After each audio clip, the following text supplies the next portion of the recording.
আসলতে আমি যদি নিৰাপত্তাৰ কথা কওঁ, নিৰাপত্তা ইয়াত যথেষ্ট আছে আৰু যি আন্তঃৰাষ্ট্ৰীয় যি ব্যৱসায়, বাংলাদেশৰ লগত যি আন্তঃৰাষ্ট্ৰীয় ব্যৱসায়ত কিন্তু যথেষ্ট প্ৰভাৱ পৰিছে। আপুনি ইতিমধ্যে উল্লেখ কৰিছে যে ভাৰত বাংলাদেশ সীমান্তত কিন্তু যথেষ্ট সংখ্যক বাংলাদেশী ভিৰ কৰিছে।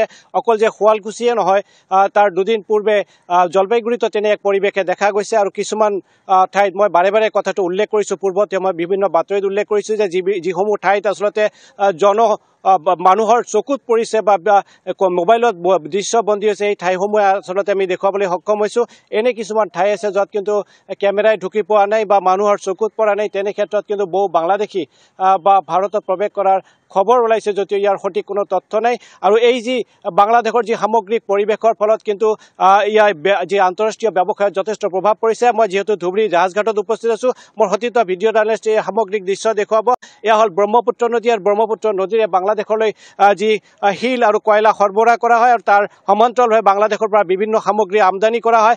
যিহেতু বাংলাদেশৰ পৰিস্থিতি বৰ্তমান অতি স্পৰ্শকাতৰ হৈ পৰিছে, এই ব্যৱসায়ত যথেষ্ট প্ৰভাৱ পৰিছে। একাংশ এক্সপৰ্টাৰ আমাৰ লগত আছে, আমি এখেতসকলৰ লগত পোনে পোনে কথা পাতিবলৈ চেষ্টা কৰিম যে কেনেদৰে ইয়াত প্ৰভাৱ পৰিছে। দাদা, যিহেতু এইটো এটা অতি গুৰুত্বপূৰ্ণ বন্দৰ নামনি অসমৰ, ইয়াৰ পৰা যথেষ্ট ব্যৱসায় হয়।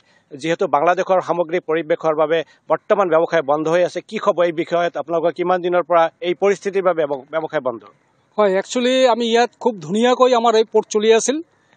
এই যোৱা 5 তাৰিখৰ পিছত বাংলাদেশত চৰকাৰৰ ইস্তফা দিয়াৰ পিছতেই আমাৰ পৰ্টখন বন্ধ হৈ গৈছে, কাৰণ তাতৰ অলপ ক্লাইমেটটো বেয়া হোৱাৰ কাৰণে।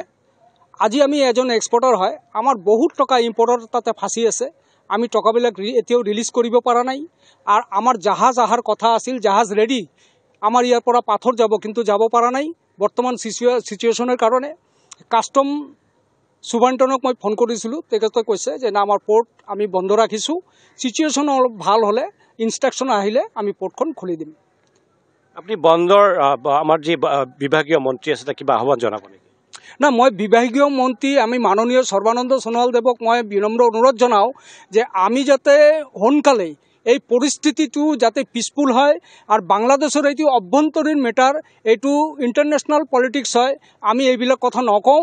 আমি এটাই বাৰ্তা ইয়াৰ পৰা দিম, চবে যাতে পিচফুলভাৱে থাকিব পাৰে, হিন্দু মুছলমান একত্ৰিতভাৱে আমি যাতে ধুবুৰী, অসম, গোটেই ভাৰতবৰ্ষত একলগত আমি মিলি থাকিব পাৰোঁ, ব্যৱসায় কৰিব পাৰোঁ, সেইটোৱেই মোৰ কামনা।